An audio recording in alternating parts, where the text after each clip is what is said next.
නිවන් මඟ ධර්මදේශනා මාලාවේ 56 වන ධර්මදේශනාව සිදු කිරීම සඳහා මෙහි වැඩම කළ පූජ්‍යපාද උඩුදුබ්බර කාශ්‍යප ගෞරවනීය ස්වාමින් වහන්සේ අපි ප්‍රථමයෙන් සාදු නාදදී නමස්කාර පූර්වකව පිළිගනිමු. සාදු සාදු සාදු. සමන්ත චක්කවාලේසු අත්‍රා ගච්ඡන්තු දේවතා සද්ධම්මං මුනි රාජස් සුනන්තු සග්ග මොක්ඛදං ධම්ම ශ්‍රවණ කාලෝ අයං භදංතා ධම්ම ශ්‍රවණ කාලෝ අයං භදංතා ධම්ම ශ්‍රවණ කාලෝ අයං භදංතා. නමෝ තස් භගවතු අරහතෝ සම්මා සම්බුද්දස්ස. නමෝ තස් භගවතු අරහතෝ සම්මා සම්බුද්දස්ස. නමෝ තස් භගවතු අරහතෝ සම්මා සම්බුද්දස්ස.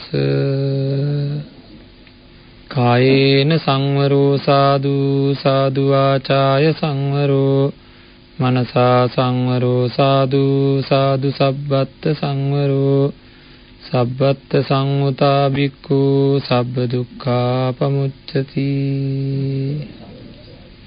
සදා බුද්ධ සම්පන්න පින්වත්නි, සම්මා සම්බුදුරජාණන් වහන්සේ දේශනා කරපු ධර්මයට අනුව අපේ ජීවිතය හැඩගස්වා ගැනීම සඳහා ප්‍රායෝගිකව සිදු කළ යුතු, භාවිතා කළ යුතු ධර්මය පිළිබඳව සාකච්ඡා කරන ධර්මදේශනා මාලාව තමයි නිවන් මඟ ධර්මදේශනා මාලාව කියලා කියන්නේ. ඉතින් මේ වෙනකොට අපි බොහෝ කරුණු සාකච්ඡා කරලා තියෙනවා. ඉදිරියේදී නැවත වාරයක් අපි නොයේකුත් මාතෘකා යටතේ ඒ නිවන් මඟ විවර කරගන්න අවශ්‍ය කරන වැඩපිළිවෙළවල් නොයෙකුත් අවස්ථාවලදී බුදුරජාණන් වහන්සේ දේශනා කරලා තියෙන නොයෙකුත් ආකාරයට දේශනා කරලා තියෙන කාරණාවන් වෙන වෙනම සාකච්ඡා කරන්න බලාපොරොත්තු වෙනවා. විශේෂයෙන් ආසන්නම කාලයේදී අපි විසුද්ධි හත පිළිබඳව සාකච්ඡා කරන්න බලාපොරොත්තු වෙනවා ක්‍රමානුකූලව. අද දවසේ අපි සූදානම් වෙන්නේ මේ දේශනා මාලාවේ ප්‍රායෝගිකව සිද්ධ කළ යුතු දේවල් අපි සැරෙන් සැරේ හදිසියේ නමුත් සාකච්ඡා කරන බව මේ අත දන්නවා. අපි ගැන මිම්මක් ඇති කරගන්න, මගේ ධර්ම මාර්ගය, මගේ ශක්තිය දැන් කොච්චර වැඩිලාද, මම බොහෝ දේවල් කරනවා, මම දාන මාන පින්කම් කරනවා, බොහෝ දන් දෙනවා, සිල් රකින්නවා, ඒකුත් දේවල් කරනවා, මල් පූජාත් කරනවා, හඳුන් කුරුත් පූජා කරනවා, පහන් පූජා කරනවා. සාරාංශකේ කල්පලක්ෂයක් තිස්සේ පෙරම්දම් පුරපු මහා බෝධිසත්වයන් වහන්සේ නියත විවරණ ලබා ගත්තට පස්සේ විතරක් සාරාංශකේ කල්පලක්ෂයක්. එච්චර පාරමිතා සම්පූර්ණ කරලා මහා දුකක් විඳලා බුද්ධ ශාසනයක් හැදුවේ කාට හරි මල් පූජා කර ඉන්නද? පහන් පූජා කර විතරක් ඉන්නද? නෑ. එහෙම පොඩි දෙයකට වෙන්න පුළුවන් කමක් නෑ. ඒකට එච්චර මහන්සි වෙන්න ඕනේ නෑ. එහෙනම් ඒවා කරන්න එපා කියලාද කියන්නේ? නෑ, ඒවා කරන්න ඕනේ. ඒවා විතරක් කරකලා හරියන්නේ නෑ. ආරාම පූජා කරා කියලා විතරකුත් හරියන්නේ නෑ. තව බොහෝ පින්කම් කරා කියලා විතරක් හරියන්නේ නෑ. අපේ මානසික ශක්තිය වර්ධනය වෙලා තියෙන්න ඕනේ. නිවන් දකින්න අවශ්‍ය කරන සුදුසුකම් ලාභියෙක් බවට පත් වෙන්න ඕනේ. ඒ සුදුසුකම ලැබෙන්නේ තමන්ගේ මානසික වර්ධනයෙන්. ඉතින් මේ මානසික වර්ධනය කොපමණකින් වර්ධනය වුණාද කියලා අපිට බලාගන්න පුංචි මිමි තියෙනවා.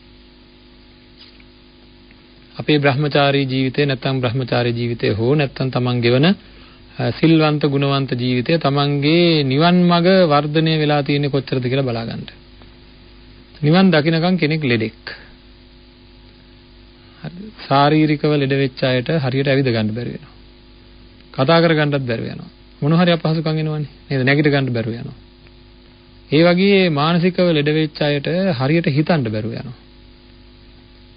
ලෝකයේ ඇත්ත తත්වය තේරෙන්නේ නැහැ යාලට. හිතුවට හරියට හිතන්න බෑ. කෙලින් හිතන්න බෑ. එතකොට නිවන් දකින්න කම්ම කෙනෙක් ලෙඩෙක්. ලෙඩ බලා ගන්න කොච්චරක්ද කියලා වෛද්‍යවරු එක මිමි පාවිච්චි කරනවා. සමහර අය සමහර ලෙඩවලට එන වෙනත් ලක්ෂණයක් තමයි උණ. එතකොට ඒ උණ බල හැමදාම උණ අඩු නම් ලෙඩේ අඩුයි කියලා වෛද්‍යවරයා නියම කරන වෙලාවල් තියෙනවා නේද? ලෙඩේ උණ නෙවෙයි. ලෙඩේ වෙන එකක්. හැබැයි උණ කියන්නේ රෝග ලක්ෂණයක්. නේද? ඩෙන්ගු රෝගය වගේ හැදුනහම වෙනත් මිම්මක් භාවිතා කරනවා. ඒක රෝග ලක්ෂණයක්. ඒක රෝගය නෙවෙයි. ඒ වගේ මේ කෙලෙස් බරිත රෝගයේ එක එක ලක්ෂණ තියෙනවා. රෝග ලක්ෂණ තියෙනවා. හරිද? කෙලෙස් බරිතකම ලෝකේ අල්ලාගෙන ඉන්නේ අපි. කෙලෙස් බරිත අපි ලෝකේ අල්ලාගෙන ඉන්නේ. එතකොට ලෝකය අතහැරෙන්නේ කෙලෙස් අඩු වෙනකොට. අනවබෝධයේ හින්දායි ලෝකේ අල්ලාගෙන ඉන්නේ. අවබෝධ වෙන්න මොකද වෙන්නේ? කෙලෙස් අතහරින්න කියනවා. අතහැරෙනවා. අතහැරීම මැනගන්න උපකරණ විදිහට බුදුරජාණන් වහන්සේ දේශනා කරනවා පාණාතිපාතා වේරමණී, අදින්නාදානා වේරමණී, කාමේසු මිච්ඡාචාරා වේරමණී, මුසාවාදා වේරමණී. මේක හරි පුදුම කතාවක්. එක්තරා තැනැත්තෙක් තමන්ගේ ගිහි ජීවිතයේ කටයුතු ටික අතහැරියා. දරුවන්ගේ කටයුතුත් අතහැරියා. ව්‍යාපාරත් අතහැරියා. බුදුරජාණන් වහන්සේ කාලේ දෙක බ්‍රාහ්මණේ. ඒකල දැන් පැවිද්දෙක් කියලා අර්ථ දක්වගෙන ඉන්නවා. තමන්ම තනියම. බුදුරජාණන් වහන්සේට දැන් මුණ ගැහෙනවා. අපි දන්නවනේ සම්මා සම්බුදු පියාණන් වහන්සේ ඉදිරියේ ඉන්න කතා කරන කෙනාගේ தත්ත්වය දැනගෙනයි කතා කරන්නේ. ඉතින් මේ කතාව එළියට විවර කරගන්න ඕන හින්දාම බුදුරජාණන් වහන්සේ මේ තැනත්තාට ගිහියා කියලා කතා කරනවා. හරිද? අපිත් අර සමහර වෙලාවට නිකන් ඇනුම් පදයට වගේ කතා කරන්නේ නේද? ඉතින් මෙහෙම ගිහියා කියලා අන්න එහෙම කතා කරන්නේ නේද? එතකොට ගිහියා කියලා කතා කරනවා. ගැහැවිය කියලා ආමන්ත්‍රණය කරනවා. දැන් මෙයා හිතාගෙන මෙයා පැවිද්දෙක් කියලා. එතකොට මෙයා කියනවා මම ගිහියෙක් නෙවෙයි මම ව්‍යවහාර සමුච්ඡේද කරපු කෙනෙක්. ඒ කියන්නේ මේ ව්‍යවහාර ලෝකේ කපලා දාපු කෙනෙක්. අන් අය රැකියා කරනවා මම රැකියා කරන්නේ අන් අය ගෙවල් දොරවල් බලා ගන්නවා මම ඒව කරන්නේ අන්න ඒ ඔක්කොගෙන් මම අයින් වෙච්ච කෙනෙක්. ඒ හින්දා මම ගිහියෙක් නෙවෙයි කියනවා. ඒ වෙලාවේ සම්මා සම්බුදුරජාණන් වහන්සේ දේශනා කරනවා ආර්ය විනයෙහි ව්‍යවහාර සමුච්ඡේදය කියන්නේ ඕක නෙවෙයි. ගෙදර අතාරලා දාන එක නෙවෙයි. දරුවන්ගේ වැඩ අතාරලා දාන එක නෙවෙයි. එහෙනම් මොකක්ද කියලා දේශනා කරන්න කියලා ආරාධනා කරපුවම සම්මා සම්බුදුරජාණන් වහන්සේ දේශනා කරනවා ප්‍රාණඝාතය අතහරින්න, අදත්තාදානය අතහරින්න, කාමිත්‍යාචාරය අතහරින්න, මුසාවාදය අතහරින්න. ආය කියන්නද? නේද? ඔව් නේද? මුසාවාදය අතහරින්න, පිසුනා වාච, කේලම් කියන ඒවා අතහරින්න, පරුස වචන අතහරින්න, හිස් වචන අතහරින්න කියලා ওই විදිහට ලයිස්තුවක් තමයි දේශනා කරන්නේ. බලන්න ගිහි ජීවිතයේ ඉඳලා අතහරින්න පුළුවන් දේවල් එහෙනම් තියනවද නැද්ද? ගිහි ජීවිතේ ගෙවන්න හිස් වචන ඕනමද? නෑ මොන ජීවිතයකටවත් හිස් වචන ඕනේ නෑ. එකතු වෙලා ඔහේ නිකම් මොනවා හරි කටට එන දේවල් පැය ගණන් නේද කතා කර ඉඳීම ගිහි ජීවිතයක් ගෙවන්න ඕනද? ගිහි ජීවිතය සාර්ථක කරගන්න ඕනද? පරුස වචන කතා කිරීම ඕනද? මේ පොඩ්ඩක් තම පරුස කියන්නේ මොනවද? අසභ්‍ය වචන විතරක් නෙවෙයි පරුස වචන කියන්නේ මොනවද? අනිත් අයව පරුස කරවන නේද? මහා සැර වචන. පරුස වචන ඕනේ නැහැ. හිස් වචන ඕනේ නැහැ. කේලම් ඕනද? නෑ ඕනේ නැහැ. බොරු ඕනද? බොරු ඕනේ. ඔන්න නේද? බොරු නැතුව ජීවත් වෙන්න හරි අමාරුයි. අනිත් දේවල් නැති වුණාට බොරු ඕනේ. මොකද බොරුත් එක්ක ලේසි වැඩේ. ජීවිතේ ගෙවන්න ලේසි බොරුත් එක්ක අල්ලගත්ත දේවල් අල්ලන් ඉන්න ලේසි. හරිද? එහෙනම් බොරු නැතුව ජීවත් වෙන්න හුඟක් දේවල් අතහරින්න ඕනේ. ඒ වගේම තමයි හිස් වචන නැතුව ජීවත් වෙන්නත් ගොඩක් දේවල් අතහරින්න ඕනේ. සාමාන්‍යයෙන් ගත්තාම ප්‍රාණඝාත අතහරින එකත් ටිකක් අමාරුයි මං හිතන්නේ. මදුරුවන්ගෙන් වගේ නේද? එහෙනම් හොඳ හයියක් තියෙන්න ඕනේ ඒව අතහරින්න. නේද? එහෙනම් හුඟක් අය හිතාගෙන මම අන්තිම කාලේ ඔහොම ඉන්නකො මම මේ විදිහට ජීවත් වෙලා අන්තිම කාලේ නේද? ඔය අනිත් අය වගේ නෙවෙයි. මම දන්නවා මං අතහරින විදිහ. ඔක්කොම අතහැරලා දාලා මම යනවා කියලා හරියට උදම් මනපු කට්ටිය ඉන්නවා. මම ඉතින් බලාගෙන ඉන්නවා දැන් එයි අතහැරලා දාලා කියලා. වැඩි දෙනෙක් ඔය කිව්වට යන්නෙම නැහැ. වයස යන්න තවත් මොකද කරන්නේ? තවත් අල්ල ගන්න ලක්ෂණ පහළ වෙනවා. ඉතින් ඒ වගේ ඔය අවබෝධ වෙනකොට අතහැරෙන්න ඕනේ. අතහැරුණා නම් ප්‍රාණඝාත ආදිය මොකටද අපි සත්තු මරන්නේ? මගේ පැවැත්මට. මේ ලෝකේ මගේ පැවැත්ම තහවුරු කර ගැනීම සඳහා මං සත්තු මරනවා. මගේ ජීවිතය අල්ලගෙන ඉන්නව වැඩි හින්දා. ඇයි හොරකම් කරන්නේ? මගේ පැවැත්මට. ඇයි කාමයේ වර්ධව හැසිරෙන්නේ? නේද? මේ ජීවිතය වින්දනය කරන්න මගේ පැවැත්මට. ඇයි බොරු කියන්නේ?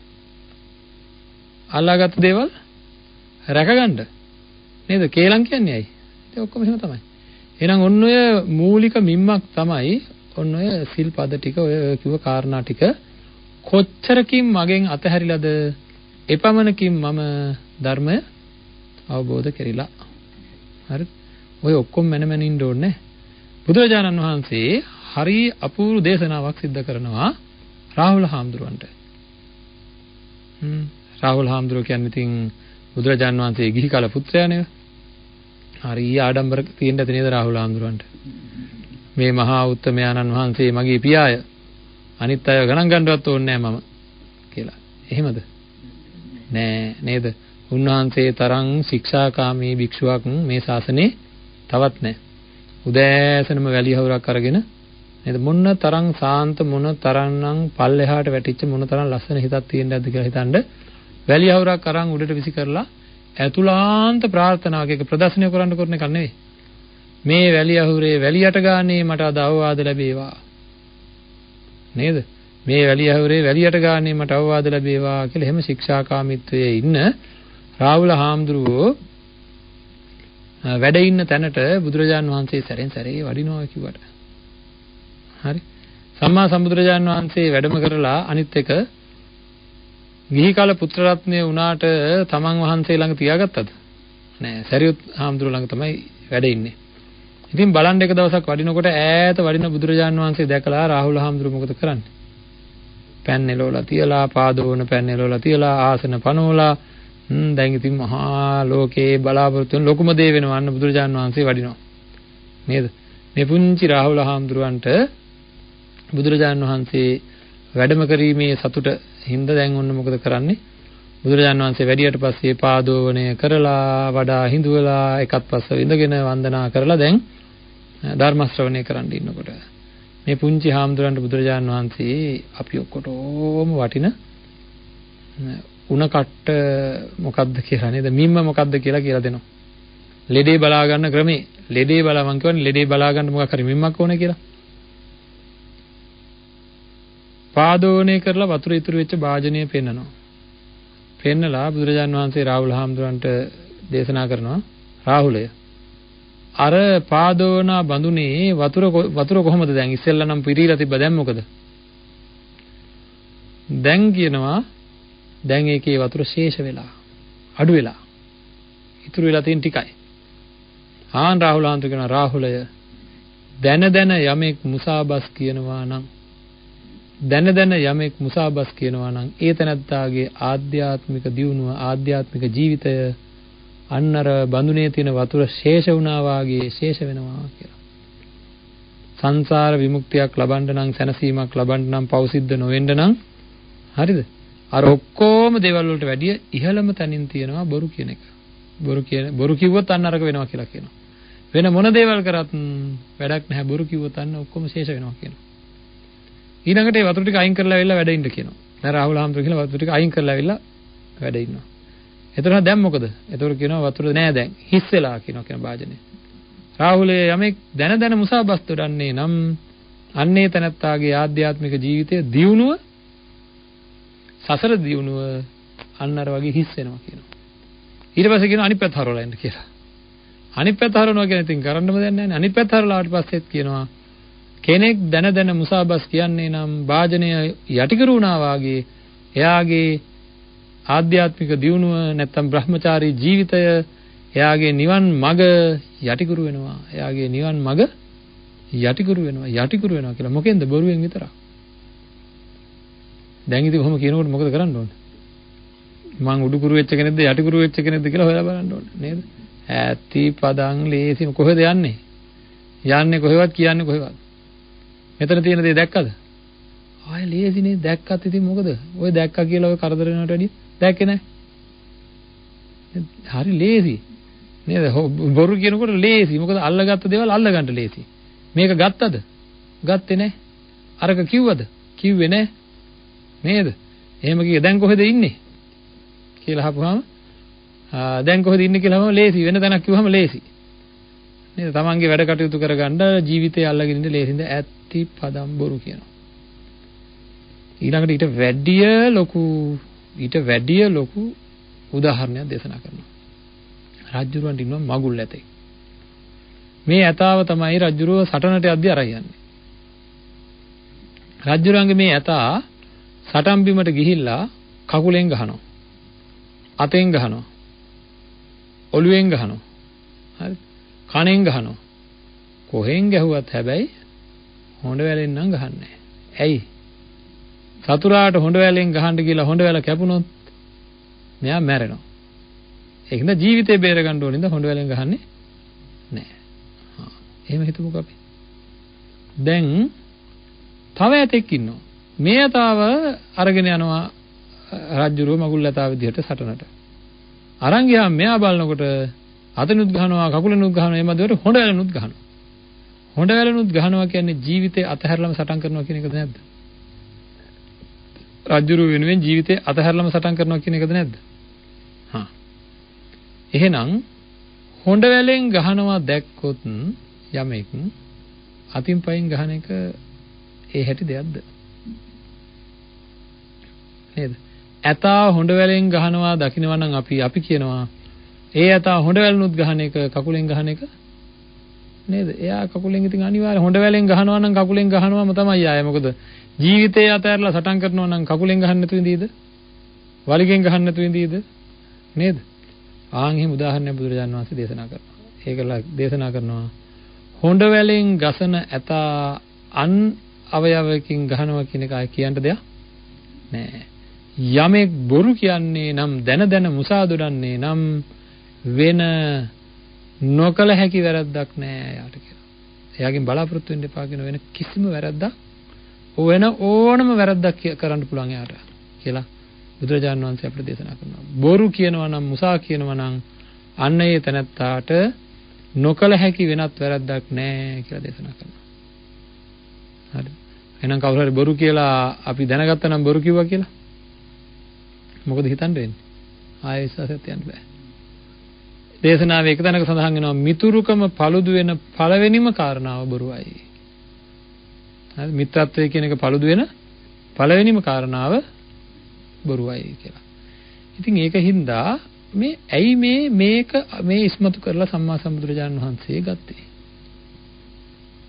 මේ එකක් විතරයි සමහර තැන්වලදී වෙනත් දේවල් ඉන්ද්‍රිය සංවරය වෙලාවකට ආහාරයේ මාත්‍රාඥතාවය හරිද? ඒ වගේ වෙන ඒවත් ගත්ත අතර වාරේ මේ වලතාවේදී අපිට කිව්වේ මේ එකකින් පුළුවන් පින්වත්නි අපිට අපේ දියුණුව ඇති කරගන්න.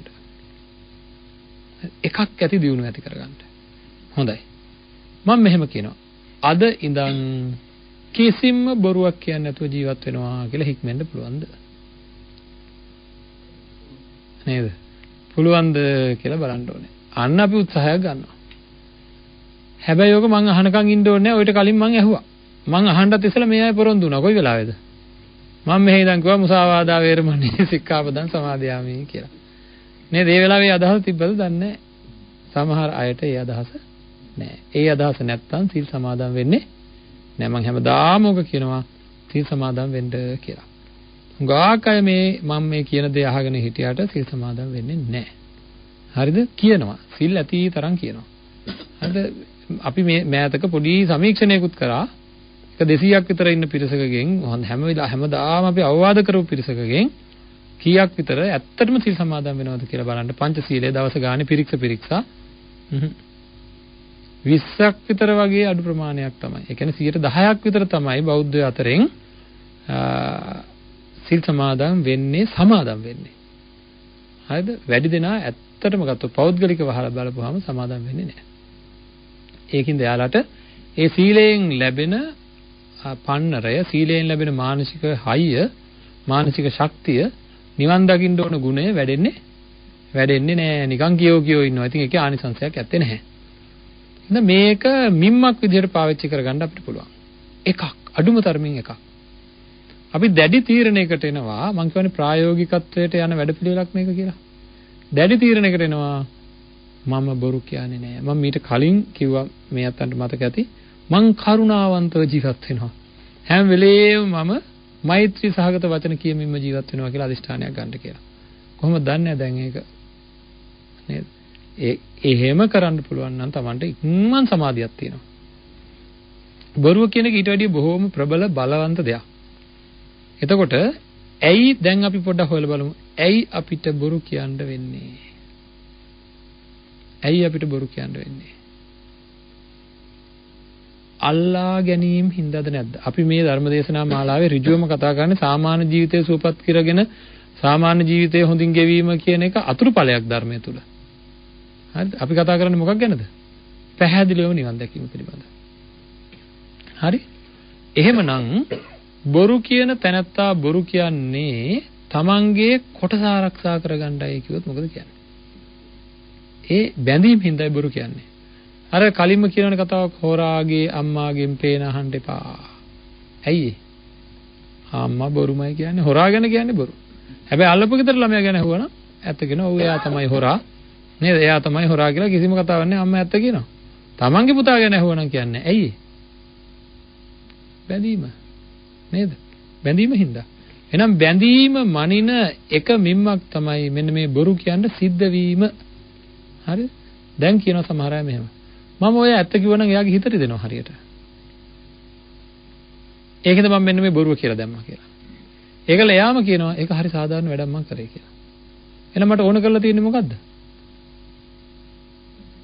එහෙනම් මම එයාගේ හිතට දෙන වැඩක් කරලාද නැද්ද? නේද? මම නවත්තන්න උන කෝකද?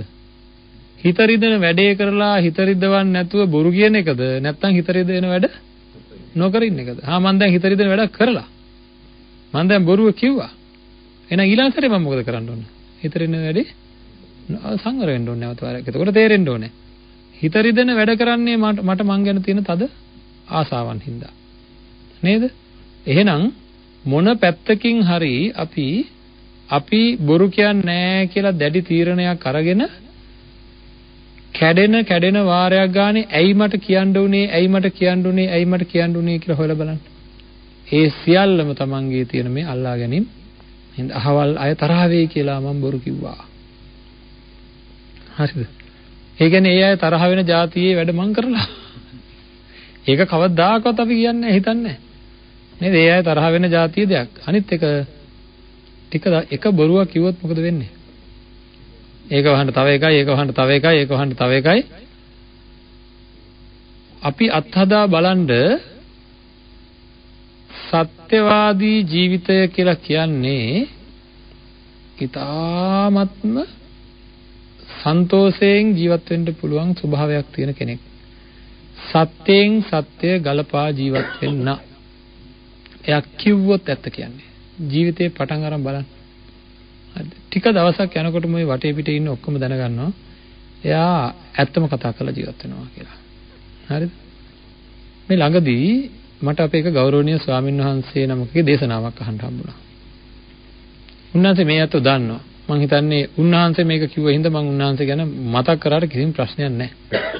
ඒක අගෞරවයක් නෙවෙයි, ඒක රහස් කතාවක් නෙවෙයි. ඒක ජාතික රූපවාහිනියේ ලංකාවටම ඇහෙන්න කිව්ව බණක්.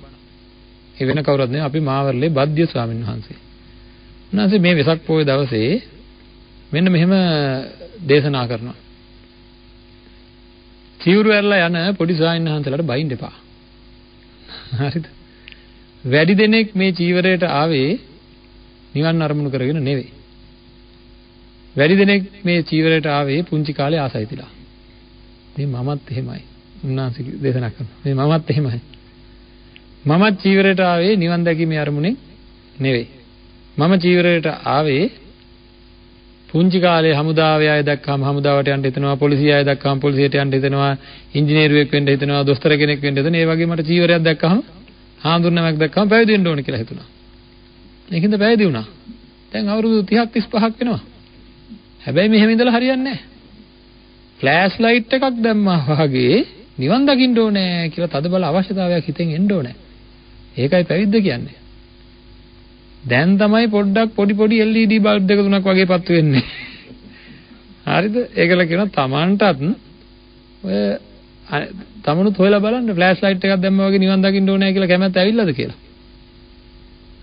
හරි දැන් තමයි LED ලයිට් දෙක තුනක් සමහරුන්ට ඒකත් නැහැ කියලා. දැන් ඒකට වෙන කෙනෙකුට නම් මේක මහා එහෙම කියන්නේ ලැජ්ජයි වගේ. නේද? ඇහුවත් එහෙම කියන්නෙත් නැහැ. ඒතර මෙතන තියෙනවා නේද පැහැදිලිවම සත්‍ය කතා කරන ස්වභාවය. Tamanගේ පැත්ත අතහැරලා දාලා ඇත්ත කතා කරන අනිත් අයට ආදර්ශයක් වෙන්න. ඉතින් ඇයි මේ අපිට මෙහෙම කතා කරන්න බැරි වෙලා තියෙන්නේ? ඇයි කතා කරන්න බැරි වෙලා තියෙන්නේ? Tamanගේ මාන්නකාර ගති නේද? තණ්හාව හින්දා ඇත්ත කතා කරන්න බෑ. යමක් නැති වෙයි කියලා බයට. දෘෂ්ටි හින්දා ඇත්ත කතා කරන්න බෑ නේද? මගේ කියන ගති මගේ කියන අදහස හින්දා දෘෂ්ටි හින්දා මගේ දේවල් රැක ගන්න ඕනේ කියන වැරදි දෘෂ්ටියක් තියෙනවා අපිට මේ ජීවිතේ. අන්නේ දෘෂ්ටිය හින්දා ඇත්ත කතා කරන්න බෑ. සමහර දේවල් වලට පාඩු වෙනවා. වැඩියෙන්ම ඇත්ත කතා කරන්න බැරි මොකද? මාන්නකාරකම. පුංචි කාලේ නම් වැඩියෙන්ම බොරු කිව්වේ තමන්ගේ தත්ත්වය රැක ගන්නයි කිව්වොත් මොකද කියන්නේ? නේද? වැඩියෙන්ම බොරු කියන්නේ විභාග අසමත් වෙනකොට කියනවා විභාග සමත් වුණා කියලා. දෙමාපියොත් උගන්වනවා කොහොම කියන්නේ කියලා ළමයින්ට. කියන්න එපා කියන්න එපා. නේද? ලැජ්ජාව බෑ කියන්න එපා කියලා. මොකද ඒ මාන්නේ. නේද? කොහේ හරි ගිහිල්ලා අමාරුවෙන් රැකියාව කරගෙන ඇවිල්ලා ඈත පළාත ගිහලා ගමට ගිහලා කියන්නේ මොකද්ද? මං අහවල් රැකියාව තමයි කරන්නේ කියලා. වැඩිපුර මිනිස්සු බොරු කියන්නේ තමන්ගේ මාන්නකාර ස්වභාවය. ආන්ගේ මාන්නේ බිඳලා දාලා ඇත්ත එළියට දාලා මම අරක පොඩි උදාහරණයක් විදිහට අපි ස්වාමීන් වහන්සේගේ ක්‍රියාව බැලුවට ඒක මහා ශක්තිමත් වැඩක් ඒක. ජාතික රූපවාහිනියේ වෙසක් උත්සවයේ දවසේ ජාතිය අමතනවා වාගේ මෙවැනි ප්‍රකාශයක් කරන්න කෙනෙක් නිහතමානී නම් මාන්නය පල්ලෙහාට වැටිච්ච අවස්ථාවක් ඒක. ඒක අපි ආදර්ශයට ගන්න ඕන එකක් හින්දායි මම ඔක මතක් කරන්නේ. හරිද? ආදර්ශ සම්පන්න දෙයක්. මම පැවිදුනේ නිවන් අරමුණු කරගෙන නෙවෙයි. දැන් තමයි මට මේ චූටි අදහස්. ඒක චූටි අදහස්. LED බල්බ් වගේ අර ෆ්ලෑෂ් ලයිට් එකක් තියෙන්න ඕන තැන LED බල්බ් වගේ. ඒකද මේ මාන්නය Tamange කොච්චරද කියලා මැනගන්න. ඒ ඔක්කොම නිවන් දකින්න බාධාවක්. එහෙනම් අපි අපූර්ව වැඩක් පටන් ගමු. හරි? බලන්න Tamange මානසික වර්ධනය කොච්චර වෙනවද කියලා. අද අපි අදිෂ්ඨාන කර ගන්නවා මං ආයේ කවදාකවත් බොරුවක් නම් කියන්නේ නැහැ. මටවත් මම බොරුවක් කරගන්නේ නැහැ. සත්‍යවාදීව ජීවත් වෙනවා. Tamanට Tamanවත් බොරුවක් කරගන්නේ නැහැ. ඇත්තට ඇති සැටියෙන් මුහුණ දෙනවා. ඒක තමයි තියෙන අමාරු වැඩ. අපි හරි බොරුකාරයෝ. කාටද වැඩි? Tamanට බොරුකාරයෝ හරියට Tamanට බොරුකාරයෝ. හරිද? Tamanට බොරුකාරයෝ කියන්නේ මොකද? පොඩ්ඩක් නැත්තම් මොකද? හරි අමාරුයි අප්පා දැන් භාවනා කරන්න බෑ. නේද? ගමන් ගිහිල්ලා ඇවිල්ලා මහන්සි කියනවා. හරිද? උදේට හරි අමාරුයි කියනවා. ගොඩාක් අමාරුයි මට නැගිට ගන්නවත් බෑ කිය ඉන්න වෙලාවක කැමති යාළුවෝ ටිකක් ගෙදර ආවා කියන්නේ බලන්න. මොකද වෙන්නේ? අර අමාරු කොහෙන් ගියාද? කොහෙන් ගියාද නැහැ. අර අමාරු කොහෙන් ගියාද නැහැ. නේද? වැඩිපුර තියෙන්නේ අපි දන්නේ නැති බොරුව අපි ළඟ. ආන්ගේ බොරුවෙන් අත මිදලා ජීවත් වෙන්න හරිම අමාරුයි. අන්න ඒ බොරුව අතහැරලා ජීවත් වෙන්න Tamanටවත් Taman බොරුවක් කරගන්නත් ඇත්තට මුණ දෙනවා මම කියලා Tamanගේ හිතවත් අය Tamanගේ ළඟින් ඉන්න ඔක්කොමත් එක්ක ඇත්ත කතා කරලා ජීවත් වෙන්න පටන් ගන්න. හරිද? ඇත්ත කතා කරලා ජීවත් වෙන්න පටන් ගන්න අන්න ඒ තැනත්තාට වේගවත් වර්ධනයක් මානසික වර්ධනයක් ඇති කරගන්න පුළුවන්. ඉතින් ඔන්න දැන් ඒ සඳහා ඔන්න පොරොන්දුවක් ඇති කරගෙන වැඩේ ආරම්භ කරනවා. ආරම්භ කරනකොට අපි අතින් ඕක කැඩෙනවා. කැඩෙන්නේ ඇයි? ගත අදිෂ්ඨාන ශක්තිය මදිහින්දා. සිහිය මදිහින්දා. නේද? එහෙම කරන්න වීරිය මදිහින්දා. අතහරින්න බෑ ඉවසීම මදිහින්දා. නේද? ඔන්නේ සිහිය, නුවණ, වීරිය, ඉවසීම, අදිෂ්ඨානය, උපේක්ෂාව, මෛත්‍රිය වගේව නැති හින්දා පින්නත් නේ අපි අතින් ඕක කැඩෙනවා. ඒවා අපේ හිතේ තියෙන මානසික ශක්තියින්. හරිද? කෙනෙකුට එක ඉරියව්වේ ඉඳගෙන වැඩි වෙලාවක් ඉන්න පවා පුහුණු කරන්න ඕනේ ඉස්සෙල්ලා. හරිද? වැඩි දෙනෙකුට එහෙම පුහුණුවක් නැහැ. මම හැමදාම මතක් කරනවා මේක පුරුදු කරන්න කියලා. මම ඊයේ පෙරේදත් ආය කියන දේ ආය කියන්න ඕනේ. එතකොට තමයි අපිට මේක නැවත මතක් වෙන්නේ. ඒක එහෙමම තමයි. උදේ 7ට නැගිටින්න පුරුදු වෙලා තියෙන කෙනෙකුට 4ට හැරෙව්වොත් මොකද වෙන්නේ? හරියට දුක් වේදනා ඇති වෙනවා. නේද? එයාට හැරවල අපි දැන් කෙලින් තියෙනවා ළමයි කියන්නකො. ඇත්තටම මොකද වෙන්නේ? තීව්‍ර කටුක ඡණ්ඩ ගෝර මාරාන්තික වේදනාවක් එනවා එයාට. නේද? ඉතින් හරහා වැටෙන්නමයි කල්පනාව. හරි අමාරුයි. හැබැයි දෙවෙනි දවසෙත් හැරවනවා. තුන්වෙනි දවසෙත් හැරවනවා. එන්නෙන් අර අමාරු අඩු වෙනවද නැද්ද? අඩු වෙනවා. දවස් 10ක් විතර එක දිගට හැරෙව්වොත් නැගිටවල තිබ්බොත් මෙන්න කිසිම අමාරුවක් නැතුව නැගිටිනවා. යමකින් වැළකෙන්න ගියාම ඉස්සෙල්ලාම හරිය අමාරුයි. ඕනම දෙයක් එහෙමයි. අතහරින්න ගියාම හරිය අමාරුයි. රිදෙනවා. හිත රිදෙනවා. කය රිදෙනවා. හැබැයි ඒක දරාගත්තොත් ටික දවසකින්ම බොහෝම පහසුවෙන් ඒක කරන්න පුළුවන්කම ලැබෙනවා. අපි මේක දන්නේ නැතුව ඒ පහසුව ළඟා කර ගැනීම සඳහා අඛණ්ඩව පුරුදු කරන්න ඕනේ. අර නැගිට්ටෝන එක්කෙනා දවස් දෙකක් නැගිට්ටෝනවා තුනක් බුදි කරනවා. ආය තුනක් නැගිට්ටෝනවා දෙකක් බුදි කරනවා. එහෙම කරොත් එහෙම හැමදාම එයාගේ වේදනාව අඩු වෙන්නේ නැහැ. ඒ වගේ අඛණ්ඩව මේ යම්කිසි එක සීලයක් එක සිල්පදයක් අරගෙන කැඩෙන්නම දෙන්නේ නැතුව අඛණ්ඩව ඔය වගේ එකක් ආරක්ෂා කරන්න බලන්න මං කියන හින්දා. මොකද වෙන්නේ කියලා. හරි ඉක්මන් සමාධියකට හේතු වෙන බොහෝ දේවල් සහ බොහෝ අතහැරීම් සිද්ධ කරන්න වෙනවා.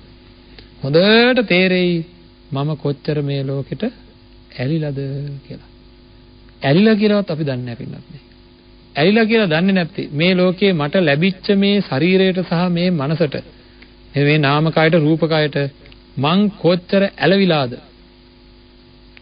මං කොච්චර ග්‍රහණය කරගෙනද මෙව්වා මේවා නැතුව ජීවත් වෙන්න බැරි තත්යකට කොච්චර පත් වෙලාද කොච්චර ගැති වෙලාද මේ ලෝකෙට කොච්චර සතරගතියට වහල් වෙලාද ඡන්ද දේශ බය මෝහ ඔය ඡන්ද දේශ බය මෝහ කියලා ගන්නකො පොඩ්ඩක් මොනවද බොරු කියන තරමක් බොරු කියන්නේ මොකද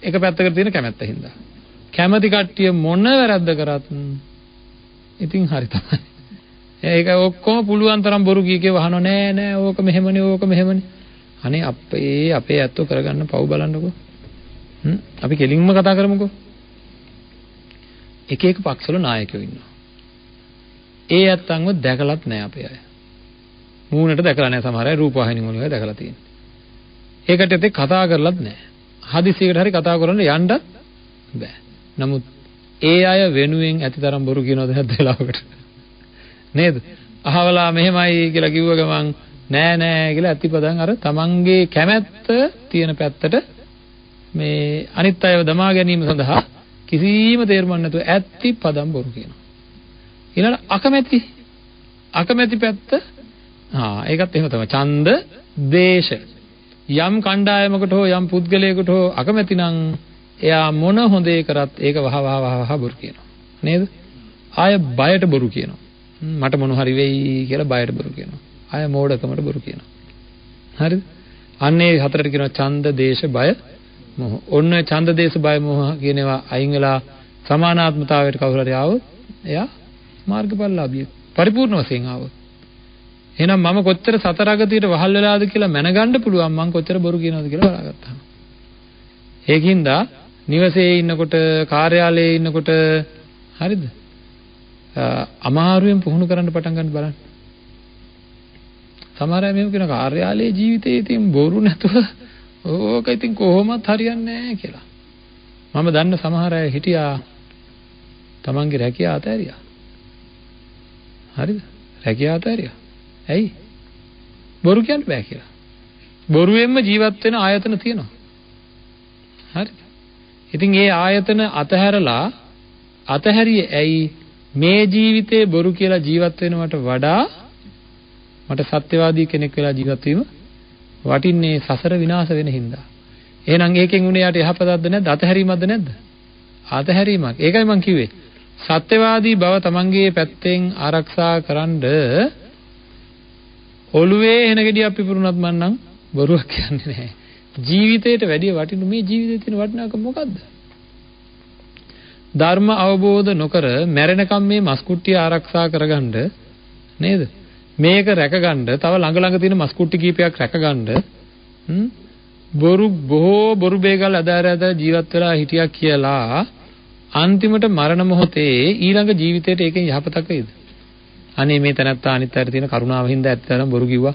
අම්මට තියෙන කැමැත්තට තාත්තට කියන කැමැත්තට කියලා බොරු කිව්වා කියලා අන් අය රැවට්ටුවා කියලා අපිට කවදාකවත් යහපතක් වෙන්නේ නැහැ.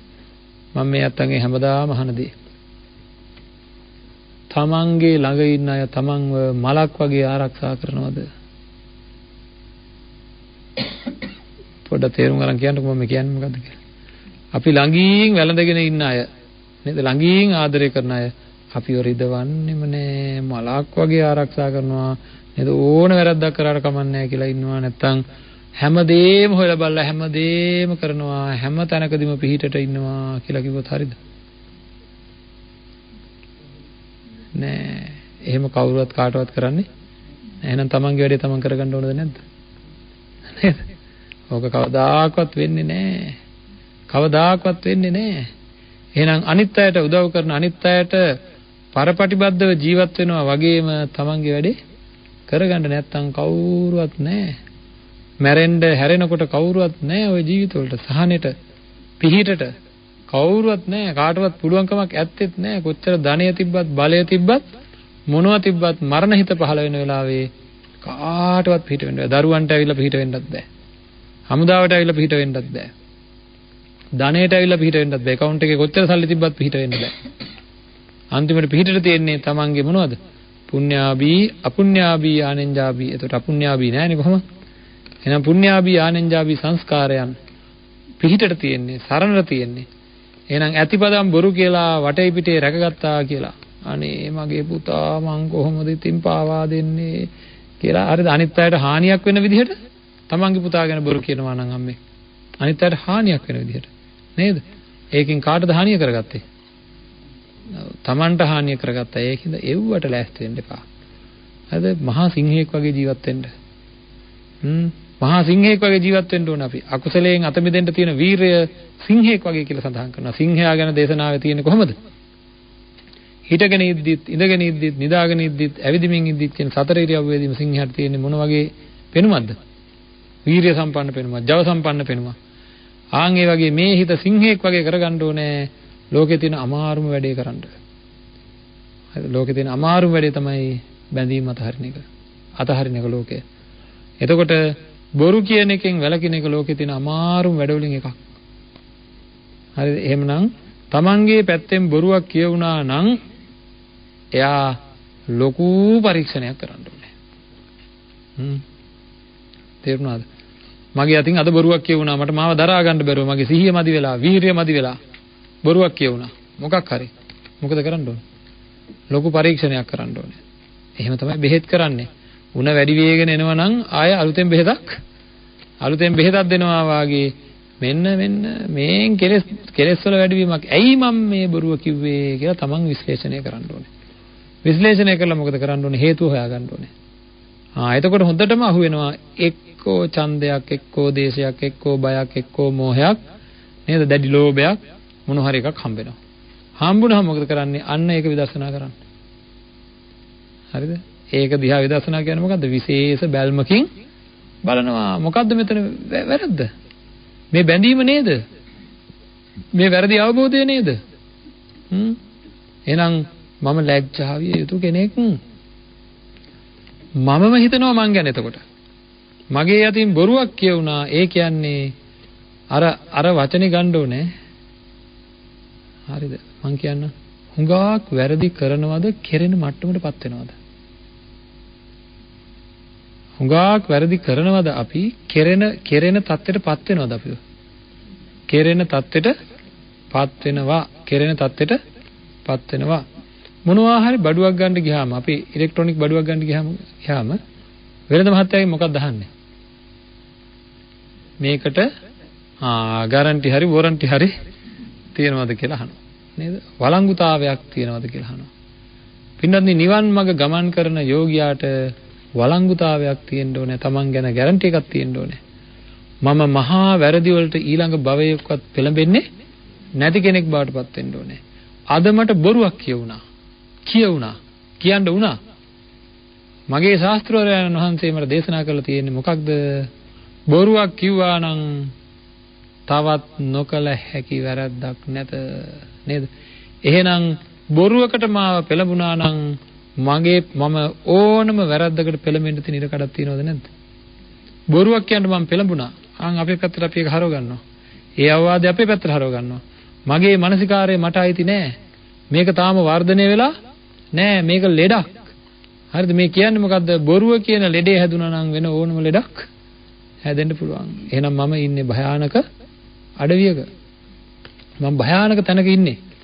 මොකද්ද? සසර මම ඕන අම්මා මරයි, තාත්තා මරයි, සහෝදරයෝ මරයි, ඥාති මරයි, බුදුගයාගේ ලේ හොලවයි, දේවදත්තත් එක්ක වෙලා කුමන්ත්‍රණය කරයි. නේද? මේ වගේ ඕනෑ එකට මම ලෑස්ති වෙයි. මොකද බුදුරජාණන් වහන්සේ දේශනා කරපු විස බීජය මෙහි තියෙනවා. මොකද්ද?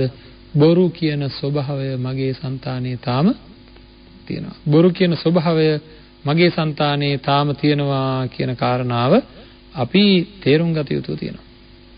එහෙනම් බොරුව නවත්තලා හික්මෙන්න පුළුවන් කියන එක පැහැදිලිද? පින්වත්නි, ඕක නවත්තන්න ගියාම හරි වැඩේ තමයි වෙන්නේ. හරිද? ඕක නවත්තන්න ගියාම කැඩෙන වාර ගන්න අඩු වෙලා එක සීමාවකදී කැඩෙන වාර ගන්න නියතියකට වගේ එනවා. හරිද? දැන් මේකෙන් විතරක්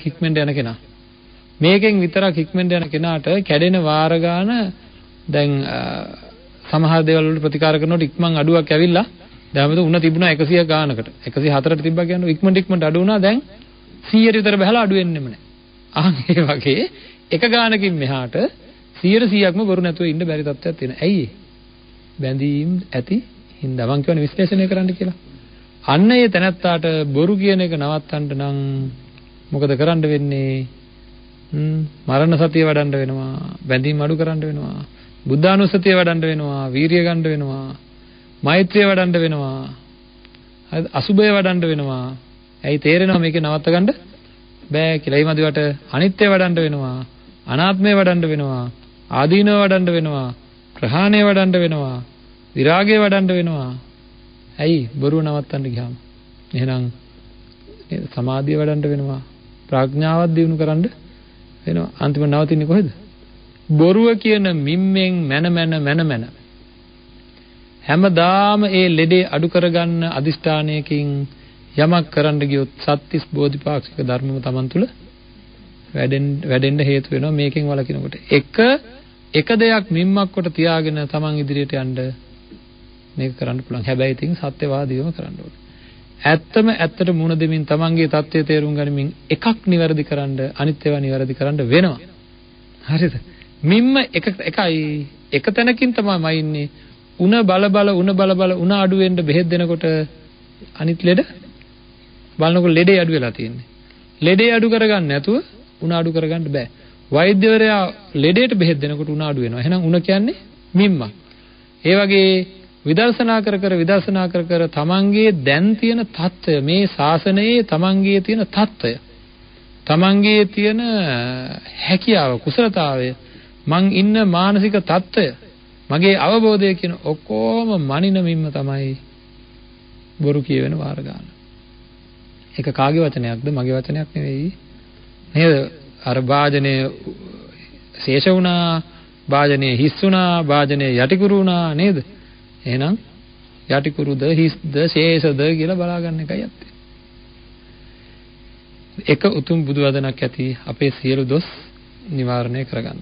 ඒකෙන්ද නිවන් මාර්ග ධර්ම දේශනාව කියන්නේ මම ආයෙ මතක් කරනවා. ඒ වගේ අපි ප්‍රායෝගිකව අපිව මැනගන්න, ප්‍රායෝගිකව අපිව තේරුම් ගන්න, ප්‍රායෝගිකව අපි කළ හැකි වැඩපිළිවෙලක් පිළිබඳව සාකච්ඡා කරන ධර්ම දේශනා මාලාවක්. එවැනි ධර්ම දේශනා මාලාවකට ධර්ම දානමය පුණ්‍ය කර්මයක් විදිහට මේ අත්ව සහ සම්බන්ධ වෙලා අන් අයටත් මේ ධර්මය බෙදා දෙන්න ඕනේ කියලා කටයුතු කිරීමෙන් ලබා ගන්න පින මෙච්චරයි මෙපමණයි කියලා කියන්න පුළුවන් කමක් නැත්තේ නෑ. මේ ධර්මයේ ඇහිලා යම් කිසි කෙනෙක් අදිෂ්ඨානයක් ගත්තා නම් මම මෙන්න මේ විදිහට ජීවත් වෙනවා කියලා ඒතනත්තාගේ අපාගාමී ගමන නවත්වන්න හේතුවක් වෙනවා. ඒකද බොහෝ පින් රැස් වෙන ධර්ම දානය පින්කමක් කරගත්ත මේ අත්න් වෙනුවෙන් අපි ප්‍රාර්ථනා කරනවා, අදිෂ්ඨාන කරනවා. හැම කෙනෙකුටම උතුම් ධර්මය අවබෝධ වීම සඳහාම, අවබෝධ කර ගැනීම සඳහාම මේ සියලු පුණ්‍ය ශක්තිය හේතු වේවා, වාසනාව වේවා කියලා ප්‍රාර්ථනා කරනවා. ආකාසට්ටා චුම්මට්ටා දේවා නාග මහිද්దికා පුඤ්ඤන්තං අනුමෝදිත්වා චිරං රක්ඛන්තු ශාසනං චිරං රක්ඛන්තු දේශනං චිරං රක්ඛන්තු මං පරන්ති.